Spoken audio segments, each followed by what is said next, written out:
আসসালামু আলাইকুম।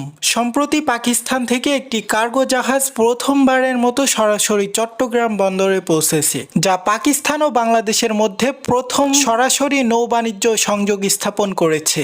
এই জাহাজটি 230 টন ক্ষমতা সম্পন্ন এবং বিভিন্ন পণ্য বহন করেছিল। এর মধ্যে রয়েছে ভোগপণ্য, মেশিনারি এবং অন্যান্য বাণিজ্যিক সামগ্রী। সরাসরি এই বাণিজ্যিক পথের ফলে পরিবহন সময় খরচ উল্লেখযোগ্যভাবে কমে যাবে এবং তৃতীয় পক্ষের বন্দরগুলো এড়ানো সম্ভব হবে। পাকিস্তানের হাই কমিশনার সাইদ আহমেদ মারুফ এই উদ্যোগকে বাণিজ্যিক সম্পর্ক উন্নয়নের একটি বড় পদক্ষেপ হিসাবে বর্ণনা করেছেন। এটি শুধু দুই দেশের মধ্যে বাণিজ্যকে সহজতর করবে না, বরং দক্ষিণ এশিয়ার আঞ্চলিক সহযোগিতাও বৃদ্ধি করবে বলে আশা করা হচ্ছে। এছাড়াও এটি উন্নত দেশের ব্যবসায়ী ও রপ্তানিকারকদের জন্য নতুন সুযোগ সৃষ্টি করবে। ভারতীয় গণমাধ্যমে এ বিষয়ে মিশ্র প্রতিক্রিয়া দেখা গেছে, তবে বাংলাদেশের সরকার এই বাণিজ্য সম্পর্ককে ইতিবাচকভাবে গ্রহণ করেছে এবং এটি অর্থনৈতিক উন্নতির একটি গুরুত্বপূর্ণ পদক্ষেপ বলে মনে করছে। প্রতিনিয়ত আপডেট নিউজ পেতে অবশ্যই চ্যানেলটি সাবস্ক্রাইব করে আমাদের সাথেই থাকুন।